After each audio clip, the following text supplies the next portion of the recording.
Welcome back. Hundreds of employees and patients are being left in limbo as Community Health Network announces it will close 2 Kokomo facilities, an outpatient rehab clinic and a specialty hospital.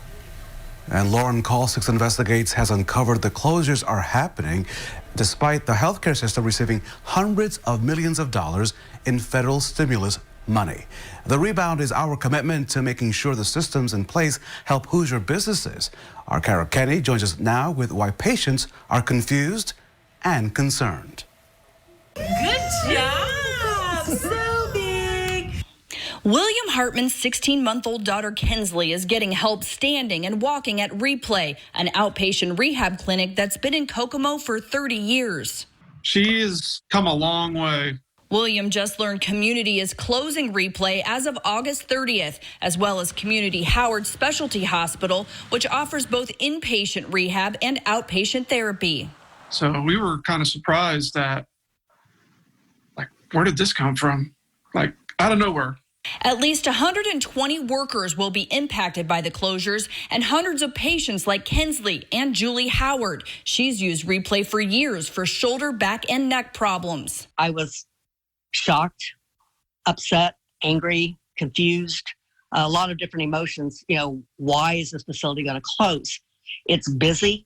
Both say COVID-19 prompted Replay to only open on Mondays and Fridays. Only 2 days a week were open. We had to wear a mask. Community Health Network's decision to close doesn't mention COVID. It says they made the call after a thorough evaluation of the needs of this community, the changing landscape of healthcare, and how to best align Community Howard Regional Health Services to sustainably meet those needs both now and in the future. The closures come as the Federal CARES Act and other programs provided $175 billion in relief funds to hospitals and other healthcare providers on the front lines of the coronavirus response. Call 6 Investigates found Community Health Network received $85 million in grants and $133 million in federal loans, among the highest recipients of Indiana companies. That just doesn't seem right. It just is very frustrating. From what I thought, the federal stimulus money was to prevent employee loss. Community Health Network hasn't responded to our questions about how they spent the stimulus money, but they did say the CARES Act funds can only be used for COVID-specific needs. The Department of Health and Human Services has strict guidelines in that regard. So we did some checking and found healthcare providers do not have to spend stimulus dollars on treating the virus. The grants can also be used to offset COVID-related revenue losses caused by things like fewer outpatient visits. And the money can be used to cover payroll, rent, mortgage, and other expenses to keep a provider's doors open. We asked healthcare expert and law professor Seema Mohapatra to review the federal guidelines as well. This money was really supposed to help support the industry at a time of emergency.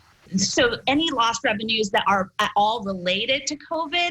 And so that could be the fact that you're not seeing as many patients, that you're not actually being able to do elective procedures, you're not able to have outpatient procedures.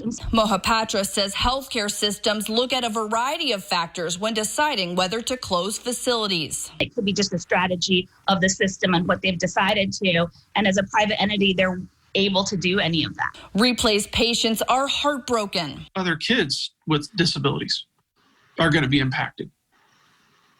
I cannot tell you how well of a ran facility this is and how well they treat you. They'll have to get care somewhere else while employees are left in limbo. They wonder if millions of stimulus dollars could have saved these facilities. And I really feel that there has to be a way, if they dig deep, that they can save one or both of these facilities. Kara Kenny, RTV6.